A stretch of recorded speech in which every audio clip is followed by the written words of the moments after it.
तरीके से उन्होंने मेरी इन्वेस्टिगेशन की 1.5-2 घंटे मेरे मोबाइल्स को, और मेरे हवालात के बाहर भी मेरे रिश्तेदार मौजूद थे लेकिन अंदर आने की इजाज़त नहीं थी। ईद की नमाज भी इन्होंने मुझे नहीं पढ़ाई। उम्रे की अदायगी के बाद अजीज़ो कारब आते हैं आपको मुबारकबाद देने के लिए, और अल्हम्दुलिल्लाह हम इमरान खान के साथ खड़े हैं, मरते दम तक खड़े रहेंगे इंशाअल्लाह। और मुश्किलात को इंसान को दिलेरी के साथ फेस करना चाहिए, और हमने इस चीज़ को साबित किया है कि रावलपिंडी शहर गैरतमंदों का शहर है, दिलेरों का शहर है। मैं फिर भी ये कहता हूँ कि मैं इनको माफ़ करता हूँ कि इनके साथ ये तो मुझे इनकी सारी हिस्ट्री अंदर जाके पता चली है कि ये पहले 2 दिन किस तरीके से चीखे मार के रोते रहे हैं। अस्सलाम वालेकुम नाजरीन, पाकिस्तान पॉइंट के साथ मैं हूं कमल कजलबाश। आज हम मौजूद हैं साबका MNA शेख राशिद शफीक के साथ, जिनको हाल ही में गिरफ़्तार कर लिया गया था। आइए उनसे बात करते हैं। अस्सलाम वालेकुम सर। वालेकुम सलाम। सर पहले तो आपको उम्रे से आपने उम्रे की सादत हासिल की, उसके लिए बहुत बहुत मुबारक हो। और दूसरा, आवाम आपसे ये जानना चाहती है कि जिस टाइम पर आप वापस आ रहे थे, क्या आपको ये मालूम था कि मुझे गिरफ़्तार कर लिया जाएगा? नहीं जी, मुझे बिल्कुल मालूम नहीं था। और सऊदीया में जद्दा एयरपोर्ट के ऊपर मुझे थोड़ा सा शक हुआ था, जिस तरीके से उन्होंने मेरी इन्वेस्टिगेशन की 1.5-2 घंटे मेरे मोबाइल्स को, और मेरी जो लोकेशन थी और वो सारी उन्होंने चेक की जब ये वाक़या हरम के अंदर हुआ। और क्योंकि उस वक्त मैं वहाँ पर मौजूद ही नहीं था और मेरा इस वाक़े से कोई ताल्लुक़ भी नहीं था। और जब मैं इस्लामाबाद एयरपोर्ट के ऊपर उतरा तो मेरे 2 भाई छोटे मेरे साथ थे, तो उन्हें एक मैसेज रिसीव हुआ कि फैसलाबाद एक आप पर इस किस्म की FIR हुई है। और फिर एक दूसरा फ़ोन मुझे आया, उस फ़ोन पे मुझे कहा गया कि आपको DGFI गिरफ्तार, उसने रात को आपके गिरफ़्तारी के आर्डर किए हैं। और जब मैं बाहर आया तो FIA की टीम थी, उन्होंने मुझे गिरफ़्तार किया और पंजाब पुलिस के हवाले कर दिया। सही। सर मुझे ये बताएं कि उम्रे की अदायगी के बाद अजीज़ो कारब आते हैं आपको मुबारकबाद देने के लिए, हार पहनाने के लिए, लेकिन आप वाहिद थे जिनको रिसीव करने के लिए भारी नफरी पुलिस की मौजूद थी। तो क्या एहसास थे और क्या पैगाम देना चाहेंगे? देखिए जी, मैं 15 साल से हर रमज़ान में आखिरी इशरे में मक्का मदीना जाता हूँ। 27वीं रात मैं मक्का शरीफ में वहाँ पर गुजारता हूँ। अल्लाह ताला से पाकिस्तान के लिए, अपने मुल्क के लिए, अपने रिश्तेदारों के लिए, अपने बच्चों के लिए, अपने हल्के के लोगों के लिए दुआएं मांगता हूँ। और ज़िंदगी में मैंने कभी जेल नहीं देखी थी। मैंने शेख रशीद अहमद साहब की जो जेल थी, जो उनको नाहक 3.5 साल की सज़ा हुई थी, उसमें ज़रूर मैं शेख रशीद साहब के साथ भावलपुर जेल से लेकर गुजरात और अडयाला जेल तक उनका साथ देता था। और ये मेरी ज़िंदगी में पहली दफ़ा मुझे उन्होंने गिरफ़्तार किया। और वाकई मेरे वालदैन, बूढ़े वालदैन हैं, मैं उनके साथ रहता हूँ। मेरे 20 बच्चे मेरा इंतज़ार कर रहे थे, मेरी बहनें, मेरे भाई। और जब मुझे वहाँ पर ले जाया गया गिरफ़्तार करने के बाद, उनका दिल उदास था। बहरहाल ये मैं समझता हूँ कि ये जो गिरफ़्तारी थी, इसको पाकिस्तान के लोगों ने नहीं कबूल किया, रावलपिंडी के लोगों ने कबूल नहीं किया।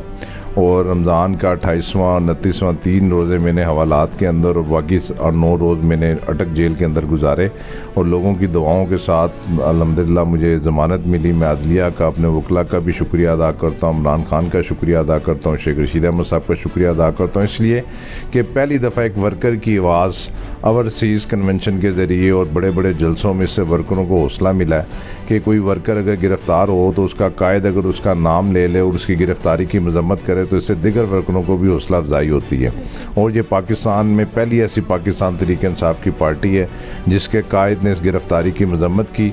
और अल्हम्दुलिल्लाह हम इमरान खान के साथ खड़े हैं, मरते दम तक खड़े रहेंगे इंशाअल्लाह। सर ये बता दें कि फैमिली के बगैर ये आपकी पहली ईद थी, ठीक है? आप बच्चों से, घर वालों से सबसे दूर थे, और जेल के अंदर आपने क्या मुश्किलात सही? अपनी फैमिली को ऐसे टाइम पे इतना मोटिवेट रखना, इस बारे में क्या मैसेज देंगे? देखिए जी, मेरा तो किसी के साथ रब्ता नहीं था और मुझे किसी से नहीं मिलाया गया, ना मेरे बीवी के साथ, ना मेरे बच्चों के साथ, ना मेरे वालदैन तो है ही बूढ़े हैं, ना मेरे भाई।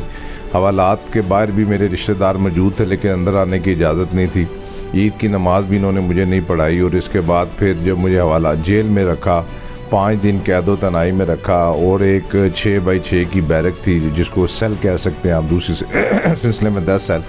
और वहीं पर मैंने आखिरी 5-6 रोज़ गुजारे। और किसी शख्स के साथ वहाँ पर मेरी एक दिन जेल में इन्होंने मेरी मुलाकात करवाई मेरे बेटों के साथ। और मैं समझता हूँ कि ये पहली जो ईद थी उसमें सबसे ज़्यादा जिसको मैंने मिस किया, अपने वालदैन को मिस किया। वो बुज़ुर्ग हैं, मुझे पता था कि मैंने कभी जेल देखी नहीं थी और इस वजह से मेरे वालदैन ज़रा परेशान होंगे, लेकिन उनका भी बड़ा हौसला था, हिम्मत था। और ये जो 9-10 दिन गुजारे हैं, मैं समझता हूँ कि ये पहली गिरफ्तारी जो रावलपिंडी शहर से हुई है। पाकिस्तान तहरीक इंसाफ का एक मदना सा कारकुन था, शेख रशीद अहमद साहब ने भी कहा था कि लाल हवेली जो वज़ीर आज़म इमरान खान का एक हकीकी पाकिस्तान है, एक आज़ाद पाकिस्तान, उसके लिए कुर्बानी सबसे पहले हमने दी है और इंशाअल्लाह ताला इसका रिज़ल्ट भी आएगा। कारकुनों के हौसले अज़म है और वो 20 के बाद इंशाअल्लाह ताला हर तरीके के साथ इमरान खान के साथ खड़े हैं। सर ये बता दें कि ईद वाले दिन लाल हवेली आकर आपका हर वर्कर आपके बारे में आपको ईद मुबारक का मैसेज देना चाह रहा था, हर बंदा आपके बारे में पूछना चाह रहा था। इस वर्कर के साथ ऐसा प्यार का क्या रिश्ता है कि ईद वाले दिन भी वो आपको याद कर रहे थे? देखिए जी, मैंने जो 3-3.5 साल इन दोनों हलकों में लोगों के साथ रब्ता रखा कि मेरा कोई सेक्रेटरी नहीं था, मेरा कोई पीए नहीं था, मैं अपना फ़ोन खुद उठाता था। मैं सुबह 9 बजे से लेकर 1 बजे तक लाल हवेली में ड्यूटी देता था, शक्रियाल वाले ऑफिस में ड्यूटी देता था, लोगों की गमी खुशी अटेंड करता था। लोगों को लिए यही होता है, आप 100/100 रिज़ल्ट किसी को नहीं दे सकते। अगर आपका MNA अगर आपके एक कॉल के ऊपर आपको लाल हवेली में मौजूद हो तो लोग इसी में खुश हो जाते हैं कि हमने जिस शख्स को वोट दिया वो हमारे लिए अवेलेबल है। और जिस तरीके से रावलपिंडी की आवाम अटक हवालात के बाद अटक जेल के बाहर पहुँची, मैं ये समझता हूँ कि जो मैंने 3.5 साल 4 साल इस शहर की खिदमत की, मुझे उसका सिला मिला है। और ईद के रोज़ भी लोग यहाँ पर, क्योंकि हर साल मैं यहाँ पर इंतज़ामात करता था और सहाफ़ी हज़रात और रावलपिंडी के लोकल लोग यहाँ पर आते थे। शेख रशीद अहमद साहब ने भी इस चीज़ का तज़किरा किया कि वो उनकी पहली ज़िंदगी में एक ऐसी ईद थी जो शेख रशीद साहब ने मेरे बगैर यहाँ पर लाल हवेली में गुजारी। बहरहाल इंसान के लिए मुश्किलात आती हैं और मुश्किलात को इंसान को दिलेरी के साथ फेस करना चाहिए और हमने इस चीज़ को साबित किया है कि रावलपिंडी शहर गैरतमंदों का शहर है, दिलेरों का शहर है। हम रोने धोने वाले नहीं हैं, हम इमरान खान के साथ खड़े हैं और इमरान खान के लिए हर किस्म की कुर्बानी देने के लिए तैयार हैं। सही सर, रावलपिंडी की खान साहब ने हकीकी आज़ादी मार्च की कॉल दी। हमने देखा कि उस हकीकी आज़ादी मार्च में हर कोई आपके पंफलेट लेकर मौजूद रहा, हर कोई आपके लिए आवाज़ बुलंद करता रहा। उस आवाम को जो रावलपिंडी की वो आवाम है, उसको क्या मैसेज देना चाहेंगे एंड में? देखिए जी, मैं पूरे रावलपिंडी का शुक्रिया अदा करता हूँ।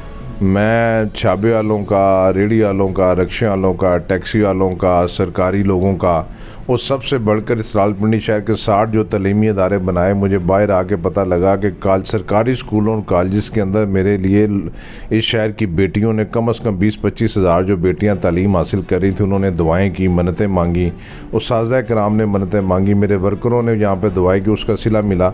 और मैं ये समझता हूँ ये मेरी बहुत बड़ी कामयाबी है। मैंने पहले भी आपको कहा कि जिस तरीके से लोगों ने कहा कि अगर हमें पता कि अगर आपको गिरफ़्तार करना होता, तो कल मैं यहाँ से गुज़र रहा था राजा बाज़ार से, तो एक रेडी वाले ने मुझे रोक के कहा कि शेख साहब कि मैं आपकी जगह गिरफ़्तार होने के लिए तैयार था। यही मेरे लिए, ये मेरी मोहब्बत है। मैं समझता हूँ लोगों के दिलों में मैंने पैदा की है और जो मुझे उसका जो क्रेडिट, जो सिला जो आज मुझे मिल गया है कि पिंडी से लेके अटक तक जिस तरीके से लोग, आज दूसरा दिन है मैं यहाँ पर बैठा हूँ, लोग मुझे यहाँ पर आ रहे हैं, क़यादत भी मुझे फ़ोन कर रही है, कारकुन भी मेरे पास आके मिल रहे हैं और ये मेरी हौसला अफजाई है। मैं समझता हूँ मुझे मेरे 3.5 साल की मेहनत का सिला मिल गया जी।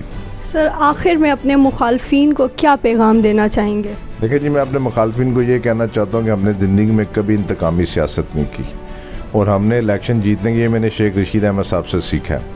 लेकिन जितना बड़ा इंतकाम इन्होंने 10 दिन में मेरे से लिया है और लेकिन मैंने बहादुरी के साथ ये जेल काटी है और हम ये इस शहर की फ़ज़ा को ख़राब नहीं करना चाहते। हम चाहते हैं कि हम जितनी भी पार्टी हैं हमारे आपस में दुआए सलामें हैं, हमारी गमी खुशियाँ साझी हैं।